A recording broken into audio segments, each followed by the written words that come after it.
Sam, I want to begin by asking you to tell us about your very personal connection to the film's subject matter and how the film came to be.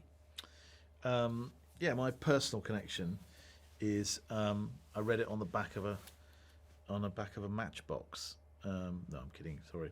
My personal connection is that my personal connection is that my grandfather told me the stories when I was a child, and he fought in the war between 1916 and 1918, and he was 17, and they were shocking stories. They were very particularly notable for not being about heroism and bravery, but being more about how lucky he was to be alive, and luck and chance and coincidence. Tell us then how once you've taken these anecdotes, you put this story together in your mind. Why did you then want to tell it in real time and use this very interesting way of technically making a movie? If you could set that up for me. Yeah, I chose to shoot it in one because I felt partly that I wanted to lock the audience together with the central characters and make them experience it's a ticking clock thriller in the end, every second passing with the characters and take every footstep with them. So I wanted that. I wanted to remove as many barriers between the audience and the characters as I possibly could. And in an ideal world, they forget that it's one shot. They're not thinking about that. They're watching the story. So that's the goal always, is to find a perfect marriage of content and form, a perfect shape. And that's what you're searching for often with a movie. And then there was another reason, which is that, I think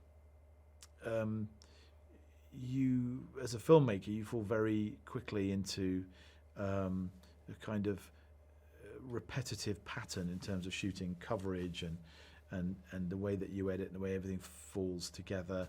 You sort of stop thinking about how many different ways there are to express story, how many different ways there are to treat character and landscape and time and all these other things. So I wanted to kind of, just use a different language for this movie. Can you introduce me to these two amazing actors which you've cast in the film? And was it hard to find them? Because they both give these amazing performances. There were. I wanted two young actors who the audience didn't have any, preferably didn't have much prior relationship with. I wanted to feel they were two amongst 2 million, and in a funny way, I wanted you to feel at the beginning of the movie they weren't particularly special. They were just two average soldiers, and for us to realise or begin to understand why they were special, if they were, during the course of the film. George Mackay is very quite old-fashioned, very internal, but very feels everything very deeply as Schofield, and the slightly different class to Blake, who is chattier and younger and more vulnerable, less experienced in war, but on the surface a much more readable, warmer personality. And it's a combination of the two, the sort of, salt and pepper of the two that I wanted, this unlikely friendship between two people who in civilian life probably wouldn't have spent any time together. I always had the joke that for me, Schofield in the pub would be sitting by the fire with a book, and his glass of wine, with his dog at his feet, and that Blake would be the other end of the pub, on his fourth pint with his mates.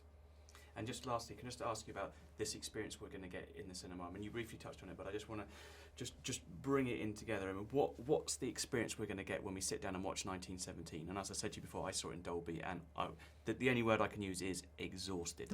Okay. I'm sorry about that. No, in a fantastic way. I want to, we've created an experience. We've created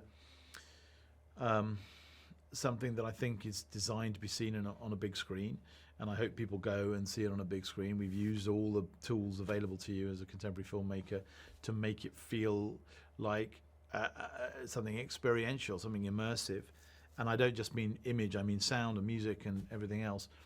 And you don't ever want to be able to sum up your movie in a single phrase, otherwise you'd write, it's not a delivery of a message as a film, or it's not a history lesson, it's not it's not, you don't need to know anything about the First World War to enter this world and be taken on this ride.